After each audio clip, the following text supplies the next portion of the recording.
بسم الله الرحمن الرحيم. الحمد لله رب العالمين، والصلاة والسلام على أشرف المرسلين سيدنا محمد وعلى آله وصحبه أجمعين. أما بعد، نوينا التعلم والتعليم والتذكر والتذكير والنفع والانتفاع والإفادة والاستفادة والحث على التمسك بكتاب الله وسنة نبيه والدلالة إلى الخير والدعاء إلى الهدى ابتغاء مرضات الله وقربه وثوابه. آمين اللهم آمين.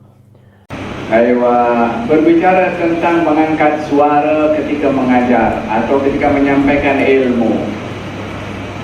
Mengangkat suara yang dimaksudkan adalah bertujuan agar supaya tak seorang pun yang tak dengar. Disebutkan dalam riwayat dari Imam Ahmad bin Hanbal rahimahullah bahwasanya baginda Rasulullah sallallahu alaihi wasallam pernah suatu hari bila mana berkhutbah dan menyampaikan, maka suaranya, kata Sayyidina Ahmad bin Hanbal, adalah orang di pasar boleh dengar suara Nabi sallallahu alaihi wasallam. Karena Nabi sallallahu alaihi wasallam idza khataba wa dzakara sa'ata ishtadda ghadabuhu wa 'ala sawtuhu. Nabi bila mana berkhutbah dan menceritakan tentang hari kiamat, akan nampak serius Nabi sallallahu alaihi wasallam dan juga suaranya itu tinggi. Dalam riwayat Imam Ahmad, hatta law anna rajulan bis-suq la sami'ahu. Kalau orang berada di pasar boleh dengar khutbah Nabi, suara Nabi di masjid. Apa maknanya? Selain daripada maksud ini adalah serius Nabi ketika berkhutbah, adalah menunjukkan pentingnya menyampaikan ilmu itu dengan suara yang lantang dan keras. Disebutkan dalam beberapa riwayat tentang khutbah Rasulullah ketika dalam Hajjatul Wada' dengan berbagai riwayat yang dihadiri sekian puluh ribu bahkan 100.000 para sahabat. Bagaimana suara Rasulullah boleh sampai kepada semua? Di dalam beberapa keadaan Nabi ini bila mana berkhutbah, meletakkan seorang berada di tengah yang boleh dengar suara Nabi supaya menyampaikan sedikit macam mana Nabi sampaikan kepada orang yang di belakang sana.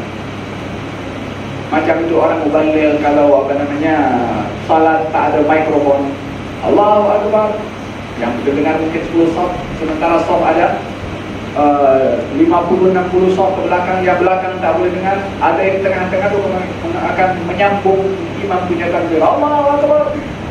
Supaya apa tujuannya? Sampaikan kepada belakang.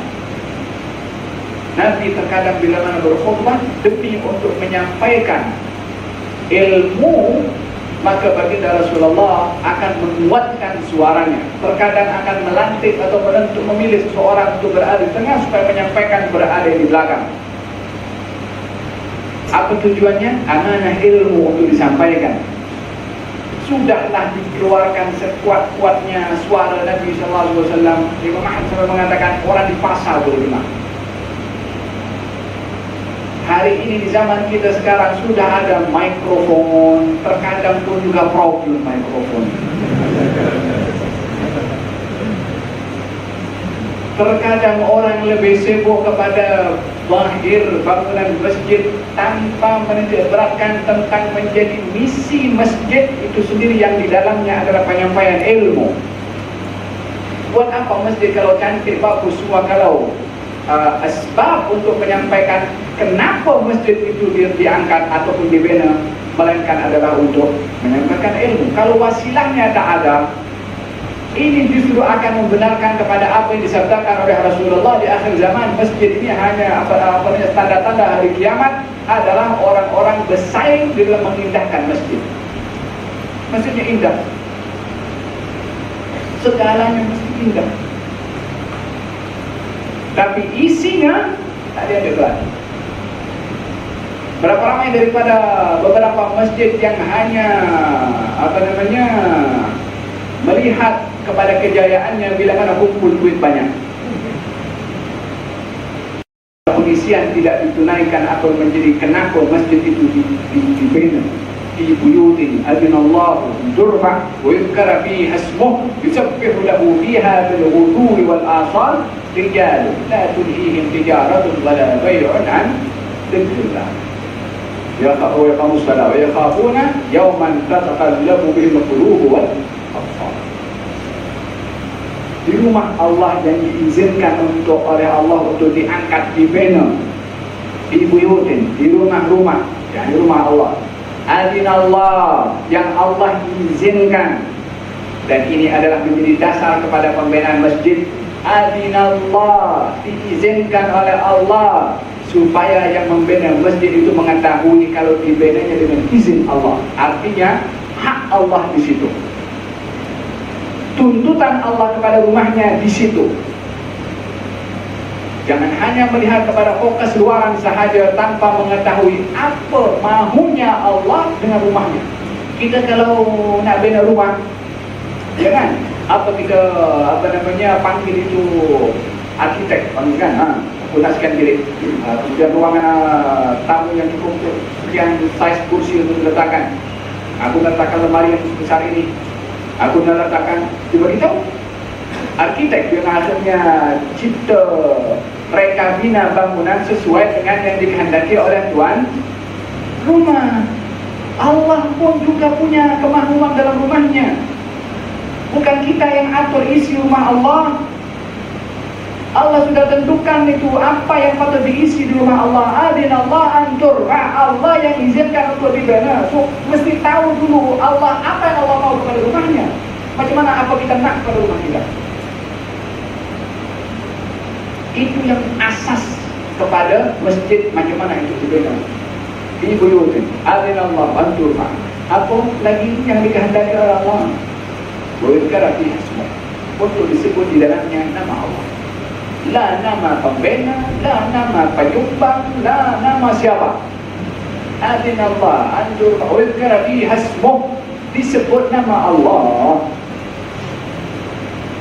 Kemudian disebut lahu fiha, dan juga bertasbih di dalamnya, di rumah Allah, mengagungkan Allah, bertasbih mensucikan Allah. Siapa yang bertasbih di dalamnya? Rijalun, golongan orang-orang yang la tulhihim tijaratun wala bay'un, yang mereka itu tidak dilalaikan dengan perniagaan dan jual beli mereka. Mereka ahli perniagaan, mereka ahli jual beli, mereka ada duit, mereka orang yang sukses, mereka orang yang milioner mungkin. Tapi saat masalah berada di rumah Allah untuk beribadah kepada Allah, keberadaannya adalah tidak dilalaikan dengan benda-benda yang bersifat perniagaan atau menjual beli. Di rumah Allah untuk Allah, tidak ada maksud selain daripada Allah Subhanahu wa ta'ala.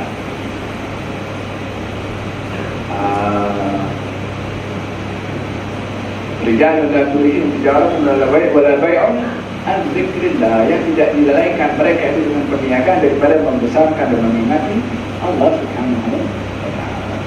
Innama ya'muru masajid Allah man amana billahi wal yawmil akhir. Orang yang memakmurkan rumah-rumah Allah adalah orang-orang beriman kepada Allah dan juga hari akhirat.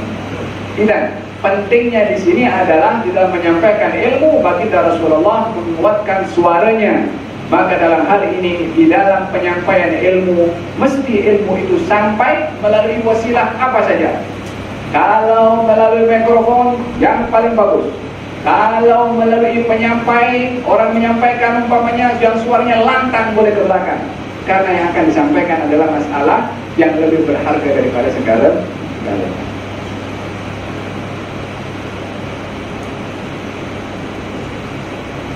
Apa kata baginda Rasulullah? Wailul lil aqabi minan nar, 2 atau 3 kali. Yani Nabi ketika bermusafir dan Nabi berada di belakang, kemudian Nabi SAW melihat para sahabat sedang berwudu, maka dalam hal ini seorang yang alim adalah memperhatikan kepada anak muridnya, kepada orang yang belajar. Maka Nabi sebagai orang alim tidak cuai kepada anak murid yang belajar daripada kalangan para sahabat. Ketika dinampak mereka itu sedang berwudu, diperhatikan oleh Nabi SAW. Tidak ditinggalkan macam saja baginda jalan, diperhatikan oleh baginda Rasulullah. Ketika nampak cara mereka itu berwudu, membasuh kaki, bukan dibasuh, hanya diusap sahaja dan tidak mengenai kepada bahagian tumit kaki, maka baginda Rasulullah bersabda, wailul lil aqabi minan nar, hendaklah berhati-hati orang itu untuk diletakkan tumitnya ke dalam api neraka. Maksudnya apa? Kerana tidak dibasuh itu sampai kepada tumit, yang mana membasuh itu adalah merupakan bahagian daripada fardu-fardunya al-wudu, yang kalau tidak dibasuh, wudunya tidak sah. Wudu tidak sah, salat pun juga tidak sah. Oleh karena ini jelaslah di dalam rukun wudu itu adalah membasuh kaki sampai kepada bahagian tumit dan bukan mengusap kepada kaki. Faham tu? Dan Nabi mengeluarkan kalimat 2 kali, 2 atau 3 kali. Apa tujuannya? Untuk agar supaya mereka dengar secara keseluruhan dan tak ada kesamaran dalam ucapan Nabi, dan menunjukkan keseriusan kepada masalah wudu yang mesti berhati-hati, mungkin dalam masalah kaki dan juga dalam rukun-rukun wudu yang lainnya, muka, tangan dan juga kepala hendaklah dilakukan secara sempurna. Wallahu ta'ala a'lam bishawab.